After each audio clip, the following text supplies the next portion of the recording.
eu quero agradecer a oportunidade dessa noite de falarmos, de realizarmos uma reflexão conforme o tema que me foi sugerido pelo Centro Espírita Fé, Esperança e Caridade, essa casa co-irmã, que possamos pensar juntos. Apareceu aí, Estevam? É slide, Carlos? Sim. Tá aparecendo.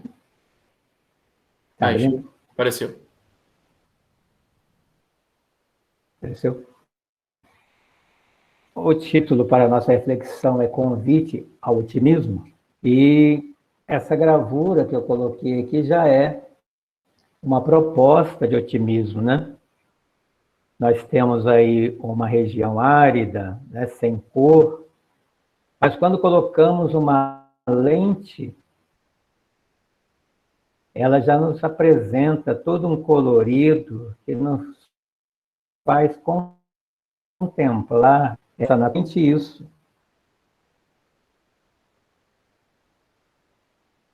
Com qual lente nós, em especial, o nosso E eu, pensando nesse tema, fiz o seguinte questionamento para comigo, agora para a doutrina espírita me trouxe. Eu tenho feito desses conhecimentos, isso tem me transformado num ser otimista? A doutrina espírita nos apresenta uma proposta otimista?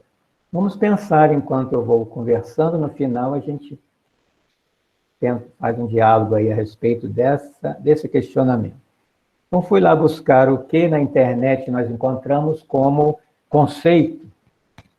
Então, nós temos lá que otimismo é a disposição para encarar as coisas pelo seu lado positivo e esperar sempre por um desfecho favorável, mesmo em situações muito difíceis. É o oposto de pessimismo. Então, aqui nós temos, né? O tudo vai dar certo, na visão otimista, e o nada vai dar certo, na visão pessimista. E muitas vezes nós, em algumas situações, numa escola, num trabalho, ou mesmo num centro espírita, quando nós apresentamos uma proposta de trabalho, tem aquele que fala, isso não vai dar certo. Ouvir isso, né, é um balde de água fria que a gente recebe, né, diminuindo até mesmo o nosso entusiasmo em querer fazer alguma coisa. E eu penso que antes de falar o não vai dar certo, vamos tentar, né? Então nós planejamos, executamos, avaliamos o que não deu certo e replanejamos, vendo aonde falhamos, para sempre irmos tentando de forma otimista que esse que não saiu do jeito que foi planejado também é um dar certo, né? Daquele jeito que eu planejei era o que tinha para responder, mas vamos continuar tentando. Vamos nos lembrar aí de Thomas Edison, né, que nos permitiu ter hoje a lâmpada elétrica, que tentou, segundo se diz, 1.200 vezes até conseguir. Né? E quando estava ali tentando, né, já tinha tentado 700 vezes, o seu assessor quis parar.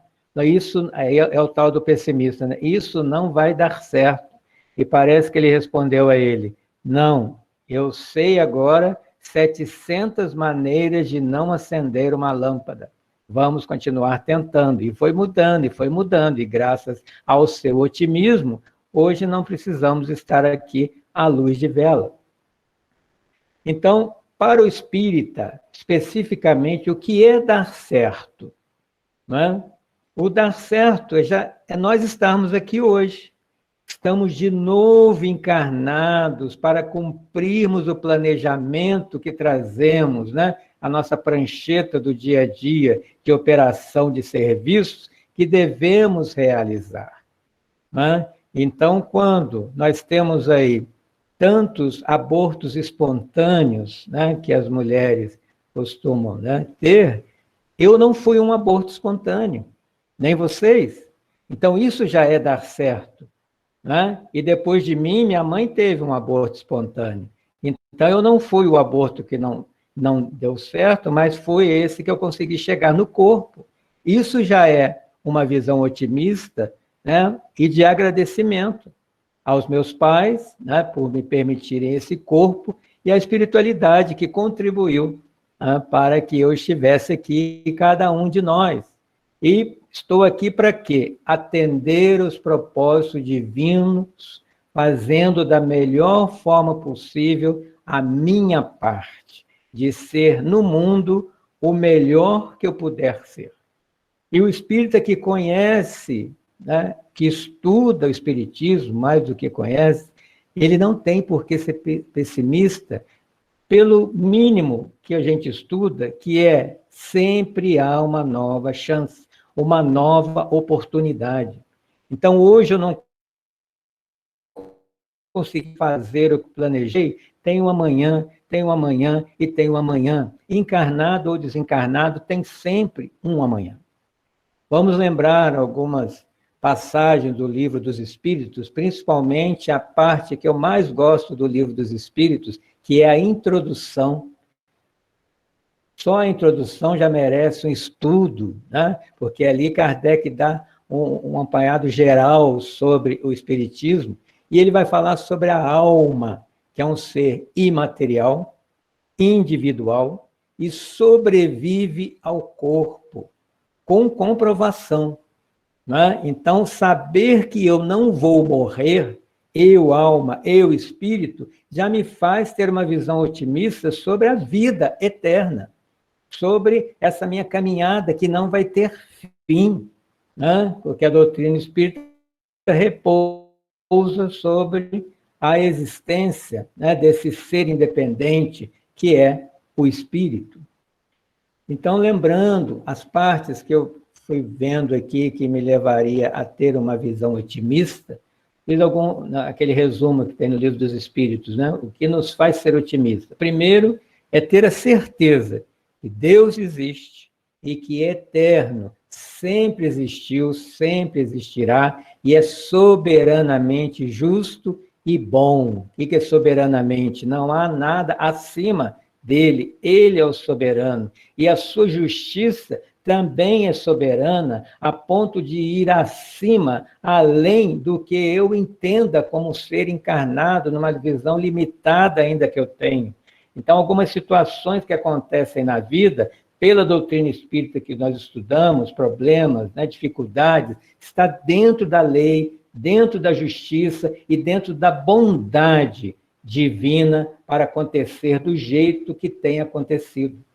Né? E há um mundo além desse, que é o verdadeiro mundo, é um mundo normal e que não acaba, é eterno. E esse mundo onde nos encontramos é secundário e pode deixar de existir a qualquer momento e não altera a essência do mundo espírita, não altera a minha essência. Então, os pessimistas de plantão, muitas vezes ficam discutindo, vai vir a Terceira Guerra Mundial e vai vir as guerras químicas, nucleares, vai acabar com o mundo. Se acabar, coisa que não vai acontecer, eu não vou deixar de existir. Eu vou voltar para casa, que é o mundo espírita ou espiritual. Então, o espírita não tem que ter medo dessa guerra que se fala por aí, que não vai existir. Porque nós não podemos nos esquecer que Jesus é o governador do planeta e Deus está no comando. Né? E nenhuma nação, por mais poderosa que ache ser, consegue burlar as leis divinas, derrogá-las. E esse espírito que tanto se fala, sempre lembrando, né, é o que eu sou, mas que estou temporariamente dentro de uma caixinha, do invólucro material que é perecível, que já está sendo destruído a da verdade de uma forma natural no momento certo, desde que eu tenha acabado aqui o que eu vim fazer. E outra visão mais otimista ainda, olha, esse espírito que eu sou e cada um de nós esses espíritos se melhoram cada vez mais, ou eu ainda posso ser melhor do que eu sou, como hoje sou melhor do que eu era, porque estamos passando por uma hierarquia espírita. Há um tempo atrás estava eu lá morando em caverna, não conseguia nem articular palavras, diálogo, e olha nós aqui hoje conversando dentro de uma moradia melhor, usando tecnologia, pensando coisas que outrora não pensávamos. Isso precisa nos fazer mais otimistas, que olhando para trás eu vejo o meu pior, olhando para frente eu vejo, já vislumbro o meu melhor, que estou conquistando passo a passo. E essa vida material, por pior que seja, pelo aquele olhar de sofrimento que o pessimista tenha, é só uma prova. Eu vim provar coisas da matéria e provar repetidamente algumas situações até que eu aprenda. É como numa escola, enquanto eu não aprender a matéria, eu vou continuar na escola. Não é? Então eu repito aquele ano, repito, até que eu entenda. E a palavra mais bonita que o Espiritismo vem comprovar para a gente se chama reencarnação. É a nova chance que eu falei, começar de novo. Né? E o que os Espíritos disseram, ela é sempre progressiva, à frente e acima. A gente não volta ao mundo das cavernas, a gente não regride.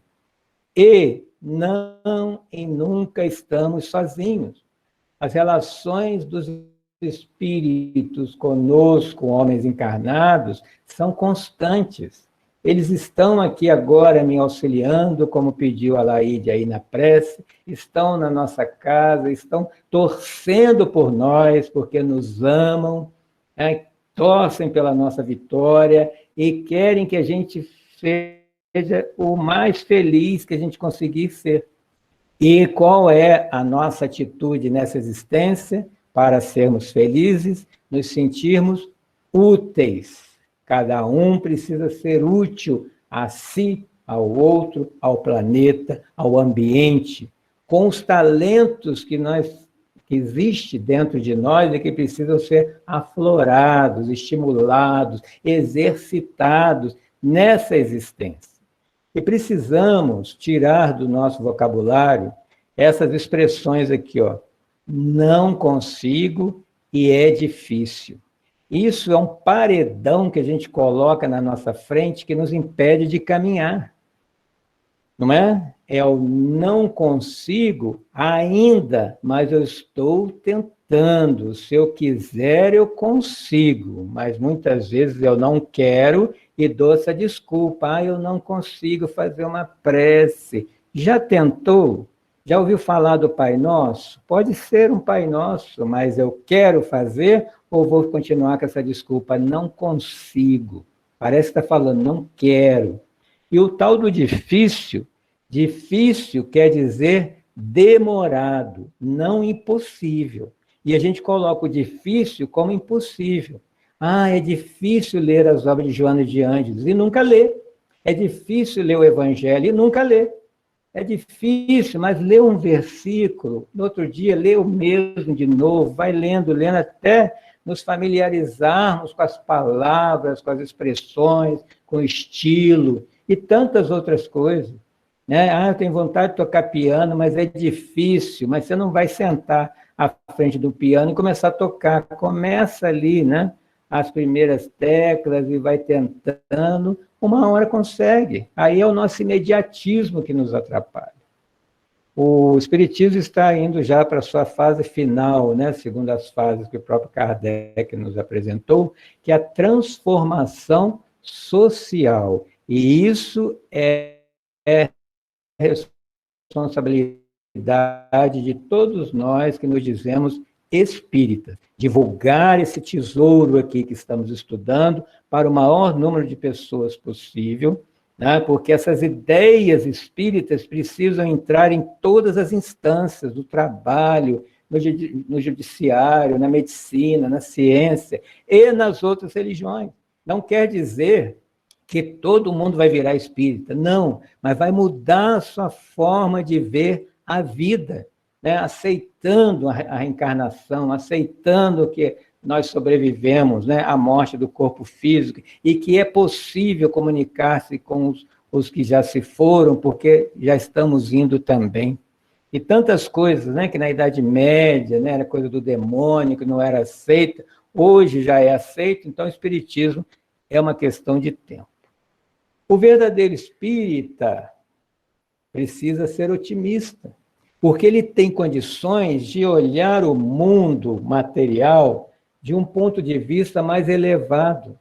E quando a gente olha de cima, as coisas são muito pequenas, né? Então, essa viagem que fazemos aqui, né, nessa existência, ela é curta, mesmo que sejam 100 anos, passa rapidinho, né? E todas as dificuldades, né, que nós vamos passando para aprender alguma coisa, faz parte do curso de uma viagem, né? Você vai viajar daqui a Belo Horizonte, pega um Gardênia, já começa a provação, né? No calor, chega lá, o ar-condicionado para de funcionar, dificuldade. Mas você pensa, daqui a pouco eu estou lá na casa da tia, ou na casa da avó, onde eu preciso ir, né? Chove, muda a temperatura, esfria, você não levou agasalho. Então, olha quantas coisas podem acontecer daqui a Belo Horizonte.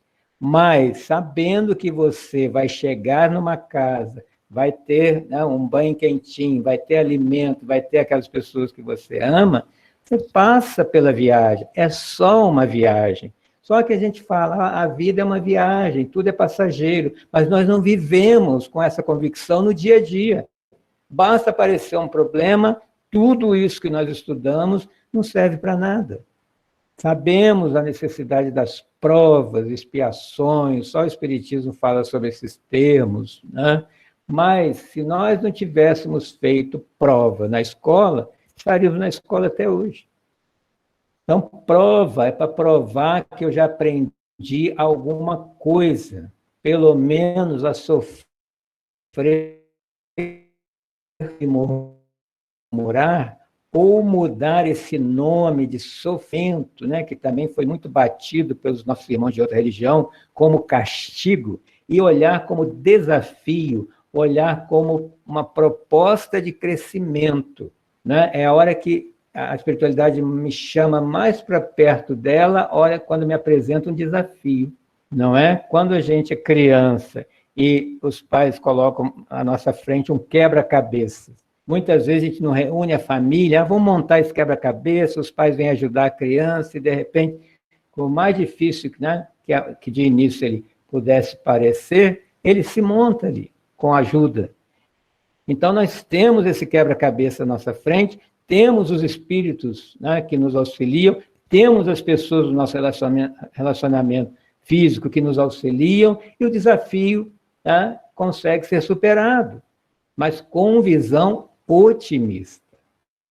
Olha aí, a ajuda espiritual que os espíritos vêm nos comprovar, né, não é para a gente desanimar, temos que crer que Deus me ama e coloca do meu lado um exército para me ajudar e caminhar comigo em nome desse amor. Basta a mim, ou cabe a mim, a perseverança.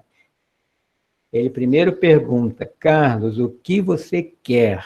Porque se eu não souber o que eu quero, não adianta eu ter um exército à minha disposição, que eu não sei para onde eu mando eles. Não é? Então, confiar que eles estão à minha disposição, mas esperando a minha ordem, o que eu quero da vida, e eles me auxiliam a conquistar no tempo certo. Né? A gente costuma falar muito, né? Se Deus quiser, se Deus quiser, se Deus quiser. Deus sempre quer, mas ele tem que perguntar, eu quero? E às vezes Deus quer o melhor para mim, mas eu não. Então, eu estou atrapalhando a minha caminhada. E saber, né, como o Kardec perguntou aos espíritos, né, se existe anjo de guarda. E eles dizem sim, só que no Espiritismo o anjo de guarda é conhecido como um espírito protetor e mais elevado do que eu. Se eu me matriculo numa escola, eu quero ter professores que saibam mais do que eu para me ensinar alguma coisa. A mesma coisa esse espírito protetor, ele tem que saber mais do que eu, enxergar longe, senão ele não me conduz. E qual é a sua missão? É a mesma missão de um pai que ama seus filhos. Guiar seu protegido, na senda do bem, no caminho do bem, auxiliar-me, intuindo com bons conselhos, me consolar na hora das dores, nas horas das aflições, levantar o meu ânimo para que eu continue a caminhada. Não é isso que um pai faz com um filho? Então, o meu pai invisível aqui, que me ama, ou a mãe invisível, está me auxiliando nesse processo. Agora, eu preciso crer que não estou sozinho e não estou desprotegido para ser otimista perante a vida. E quando começa essa proteção? Muitas vezes, aqui ele falou desde o nascimento, mas pode ser até antes, no planejamento. Pode ser alguém que juntos planejamos essa existência e ele prometeu, eu estarei contigo até o seu retorno. E ele acompanha, ouve, e se estivermos numa boa sintonia, podemos combinar em outras existências ou continuar com esse protetor. Então, saber disso dá uma segurança, uma força, uma alegria e um agradecimento nas nossas preces. Não deixemos de agradecer a esse protetor, porque ele nos livra de muitas situações que a gente não tem nem ideia. E no Evangelho, segundo o Espiritismo, no capítulo 17, Sede Perfeitos, nós temos lá o que nós falamos sempre, O que é ser um homem de bem? É ser otimista. Por quê? É ter fé em Deus, fé mais do que dos lábios, um saber que esse Deus existe e que ele é bom, e se ele é bom, ele não vai deixar que nada de mal me aconteça. Aquilo que parece um mal é justamente o que eu falei, é um aprendizado para que eu possa chegar ao que para mim é um bem. Então é justo e é dentro da sua sabedoria, dessas leis que nós estamos ligados. E se as coisas estão acontecendo, há a sua permissão. Então, as pessoas brigaram muito com Deus agora na pandemia, Algumas ainda perguntam, será que Deus não está vendo isso? Claro, está no planejamento, dentro do que nós estamos fazendo com o planeta. Então, existe uma lei de ação e reação, de causa e efeito, que coletivamente estamos agora colhendo alguma semeadura que fizemos juntos, muitas vezes pelo pensamento, pelo desejo, pela nossa forma de vida. Temos fé na vida, o otimista precisa ter fé na vida, fé no futuro. E esse futuro que me espera, tudo o que eu conquistei materialmente falando, não vai comigo. Então, o que eu vou levar? Os bens espirituais. Por isso que Kardec nos diz, precisamos colocar os bens espirituais acima, como num grau de importância maior do que os temporais, porque os temporais eu já estou deixando daqui a pouco. E as dificuldades da vida, as vicissitudes da vida, as dores, as decepções, são provas, ou expiações. Expiação é aquilo que eu fiz, mal feito em outra existência e tenho a chance de refazer. Prova é para ver se eu já aprendi a fazer. Então, qualquer situação, ou é prova ou é expiação, vamos fazer bem feito. E no mesmo Evangelho segundo o Espiritismo, capítulo 17, fala também do homem no mundo, como deve ser o espírita no mundo. Jovial, a expressão jovial, alegre, de bem com a vida, não tem que deprimir, não tem que desistir, não tem que ser maledicente contra si ou contra quem quer que seja, e ser feliz. É possível ser feliz com outro olhar sobre a vida. Só diminuir os desejos, né? Querer, como se diz, dar um passo maior que a perna. Sejamos gratos pelo que já conquistamos e vamos aos poucos conquistando mais coisas, de acordo com o nosso esforço, com a nossa vontade. Né? Tenhamos a consciência limpa, a coisa mais, né, que nos traz mais felicidade é saber, né, estou com as minhas contas em dia, tanto as contas físicas quanto as contas morais, né? Não tenho feito nada contra ninguém. E Leon Denis, aí Rita, não poderia passar, ele nos diz, essencializados da ideia de que esta vida não é mais que um instante no conjunto da existência integral, suportaremos com paciência os males inevitáveis que ela engendra. Então, uma frase, né, que sempre repetimos, porque foi a frase que, ou a mensagem que Maria mandou para o Chico Xavier, é aquela frase que o Espírita sempre repete: tudo passa. Né? Então, por maior que seja o problema que estejamos passando, o nome já diz, estamos passando por ele, e é preciso passar, e não sentar em cima desse problema e ficar reclamando, como quem senta num prego e fica chorando. Né? Então, é o quebra-cabeça, é um desafio, vamos, né, amealhar recursos, porque os recursos estão à nossa volta, para podermos resolver essa situação que nós, de alguma forma, criamos, mesmo que seja o outro. Eu atraí esse outro até mim, existe a lei de atração. Né? Então, tudo que me acontece, eu atraí, em algum momento desejei, e aquilo aconteceu no meu modo de ser e sentir a vida. Então, se eu não mudar isso numa reforma íntima, tem gente que fala, nada na minha vida dá certo. Mas pensa, observe como é que você está pensando a vida. E o que é dar certo para essa pessoa? É ganhar dinheiro, né? É ter beleza, riqueza, poder, que é justamente o que faz a gente cair. As nossas quedas de outrora não foram justamente essas, né? De querer todo o poder do mundo, né? Como está no Evangelho, que te adianta ganhar o mundo e perder o céu. E a gente continua nessa mentalidade, eu quero ganhar o mundo, eu quero poder aqui, beleza, riqueza, né? Eu quero aqui. Só que o aqui já está acabando, né? É a ampulheta, já virou. Né? Tem mais areia embaixo do que em cima. Então vamos acordar. Esse livro de Allan Kardec, nem todos conhecem, Viagem Espírita, em 1862, eu quis tirar uma parte dele, porque tem uma passagem aqui que me emociona quando eu leio.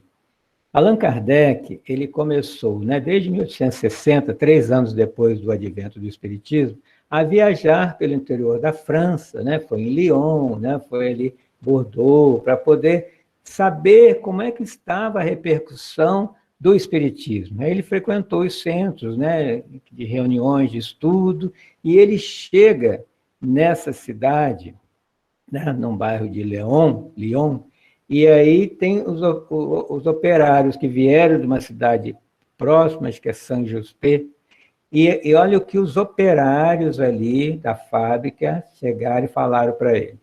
Viemos de longe, subimos às alturas de Saint-Just, com um calor extenuante. Trouxemos conosco as nossas ferramentas de trabalho, juntamente com o pão e o queijo.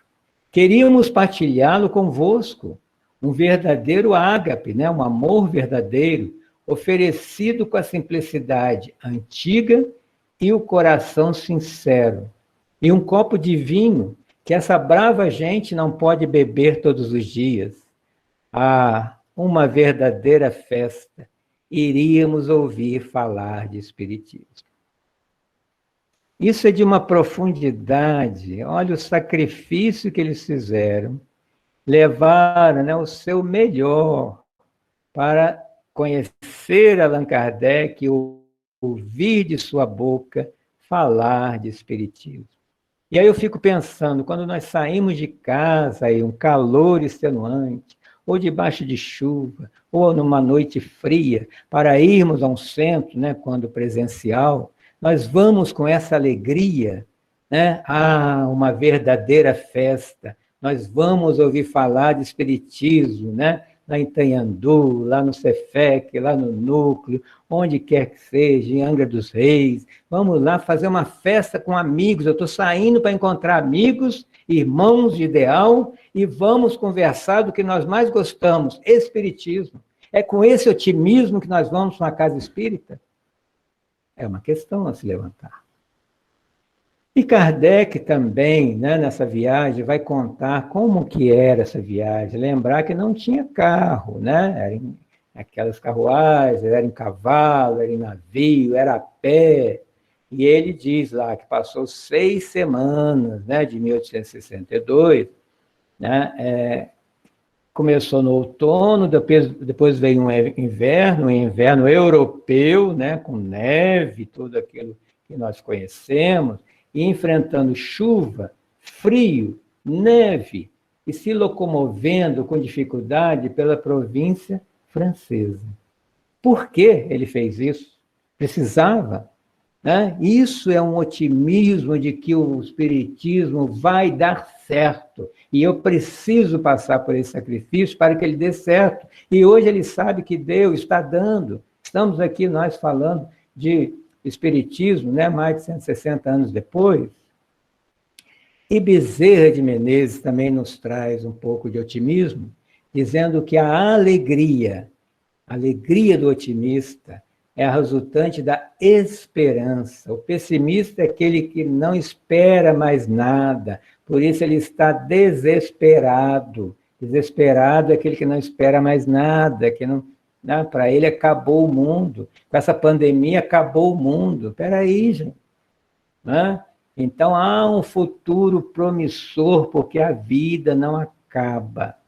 Então Bezerra nos diz, né, que esse futuro é anunciado pela fé operosa, não é aquela fé que fala, eu acredito em Deus, senta e espera. Não, é uma fé na ação.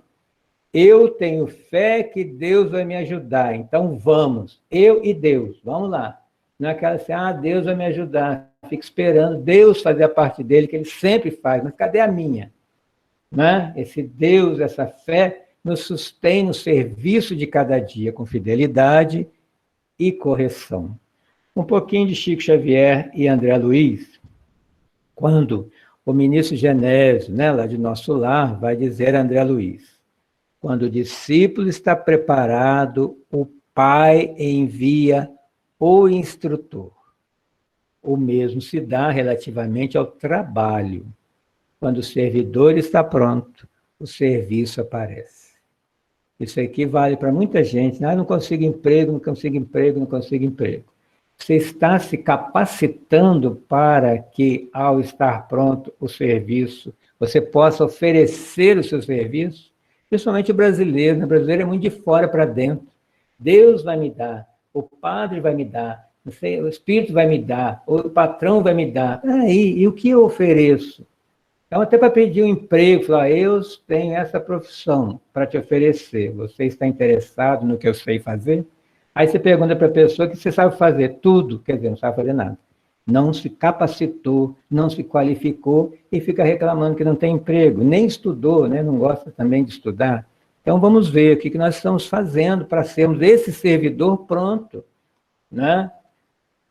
O meu amigo, falando para André Luiz, tem recebido enormes recursos da Providência. Quando a gente lê um livro de espírita, eles, né, mesmo sendo esse aqui de André Luiz, que são romanceados, eles têm nas entrelinhas a doutrina. Então, quando um espírito superior, como o ministro Genésio, está falando a André Luiz, está falando para todos nós. Né? Não é só aquele diálogo com ele, é com todos nós, para nós aprendermos. Então, isso aqui serve para nós. Nós temos recebido enormes recursos da Providência. O primeiro deles é a vida, é a saúde, né? A capacidade de pensar, raciocinar, caminhar. Há tantos recursos que nós temos e não valorizamos. Então, recebidos esses recursos, né, que estejamos dispostos à colaboração. Às vezes a gente fica assim, nossa, essa cidade não tem nenhum centro espírita, tenho vontade de frequentar um centro espírita, trabalhar no centro espírita, mas estamos com 5 centros espíritas em Itajubá e todos com o mesmo problema de falta de trabalhador. Então, como é que é isso? Eu quero, mas eu estou disposto a colaborar num centro espírita, num trabalho espírita, sem fim, né? Porque não se aposenta no espiritismo, né? Então, compreender que essa responsabilidade é nossa de espírita e aceitar esse dever. De repente, nós que estamos aqui agora reencarnamos tão somente para sermos espíritas, o resto é bônus. A gente pode trabalhar, pode receber, pode casar, ter filho, viajar, isso é bônus. Mas, de repente, o nosso compromisso é em divulgar a doutrina espírita, é trabalhar pela doutrina espírita. E é isso que vai ser perguntado do outro lado. E aí? O que você fez pela doutrina espírita? Então, essa atitude é sumamente favorável à concretização dos seus desejos. É meu desejo trabalhar pela doutrina espírita. Ivone A. Pereira, que é a mulher mais otimista dentro da sua história, que teve tantas portas fechadas para ela, quase foi enterrada viva, e só teve não, não, não, não, e foi e fez. Olha o que ela diz no livro que todo médium deve ler, chamado Recordações da Mediunidade.